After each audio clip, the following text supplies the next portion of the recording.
बच्चों, मैं जिससे भी मिलता हूँ, जहाँ भी जाता हूँ, सब अभी एक ही बात कह रहे हैं कि हैप्पी न्यू ईयर, नया साल मुबारक हो।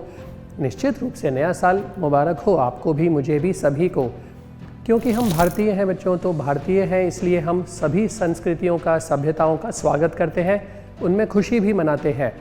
पर बहुत ज़रूरी है कि हम अपनी सभ्यता और संस्कृति को न भूलें।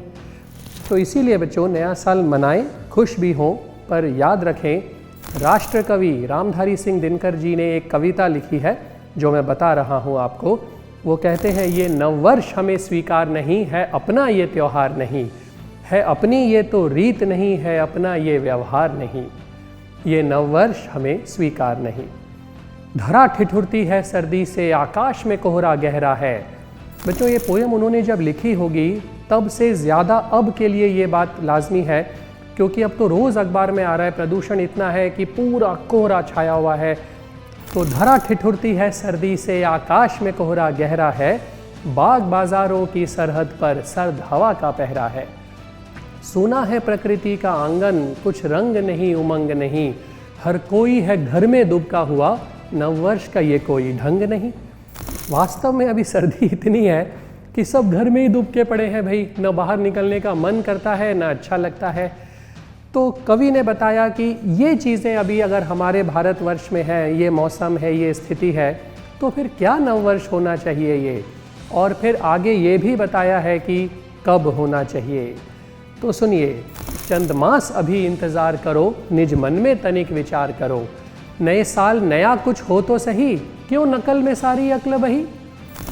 तो नया साल जब आएगा तो उस समय हमें पता चलना चाहिए कि नया साल आया है, तो अपना ही दिमाग में सोच के ये समझें कि हम नकल ही तो कर रहे हैं कि भाई दूसरे देशों में नया साल मनाया जा रहा है तो हमारा भी नया साल हो गया।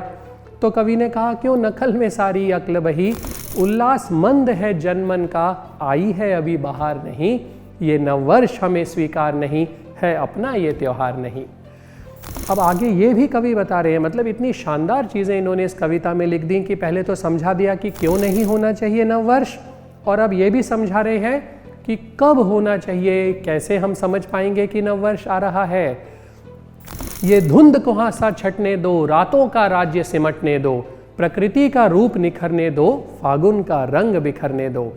बच्चों, अभी सर्दियों में रातें लंबी होती हैं और दिन छोटे होते हैं, तो रातों का राज्य अभी बड़ा है, उसे सिमटने दो, यानी सर्दियां खत्म होने दो। तो ये धुंध कुहासा छटने दो, रातों का राज्य सिमटने दो, प्रकृति का रूप निखरने दो, फागुन का रंग बिखरने दो। प्रकृति दुल्हन का रूप धार, जब स्नेह सुधा बरसाएगी, शस्य श्यामला धरती माता घर घर खुशहाली लाएंगी। तो बच्चों, जब स्नेह सुधा बरसेगी, इसका मतलब हमारी फसलें पकेंगी, किसानों की फसलें पकेंगी, उन्हें धन मिलेगा। तब जब ग्रीष्म ऋतु आने वाली होगी, नए कोपलें, पत्तियां, फूल खिलेंगे, हरियाली सब तरफ दिखाई देगी, तब हमारा मन भी हर्षित होगा, तब नववर्ष मनाने का मज़ा आएगा। तो आगे कवि कहते हैं, भाई तब चैत्र शुक्ल की प्रथम तिथि नववर्ष मनाया जाएगा, आर्यावर्त की पुण्य भूमि पर जयगान सुनाया जाएगा। बच्चों, चैत्र जो हमारा मास है, मार्च अप्रैल में दुर्भाग्यवश बताना इसी तरह से पड़ रहा है कि मार्च अप्रैल जब आते हैं तब शुरू होता है। तो चैत्र मास में शुक्ल पक्ष की प्रथम तिथि, चैत्र शुक्ल की प्रथम तिथि नववर्ष मनाया जाएगा, आर्यावर्त की पुण्य भूमि पर जयगान सुनाया जाएगा। युक्ति प्रमाण से स्वयं सिद्ध, नववर्ष हमारा हो प्रसिद्ध, आर्यों की कीर्ति सदा सदा, नववर्ष चैत्र शुक्ल प्रतिपदा। बच्चों, 9 अप्रैल 2024 जब आएगा तो हमारे भारतवर्ष का नया साल शुरू होगा। विक्रम संवत 2081 शुरू होगा और चैत्र मास का पहला दिन होगा।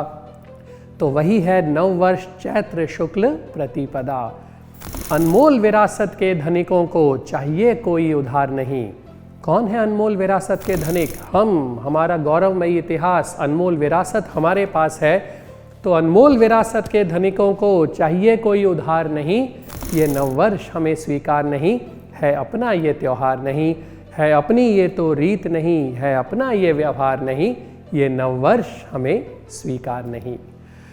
तो बच्चों, दिनकर जी की इस कविता से हमें ये समझना चाहिए, जैसा मैंने शुरू में ही कहा, नववर्ष आप मनाएं, क्योंकि हम सभी का स्वागत करते हैं, सभी की खुशियों में खुश होते हैं, भारतवंशी हम ऐसे ही हैं। तो नववर्ष मनाएं, पर याद रखें जितना उल्लास, जितने जोश से इस नववर्ष को मनाया है, उतना ही जोश और उल्लास हमें चाहिए होगा 9 अप्रैल 2081 विक्रम संवत का, यानी हमारा 2024 जब आएगा, तो 9 अप्रैल को भारत का नववर्ष मनाने के लिए तत्पर रहें, उल्लासित रहें, जोश से भरे रहें।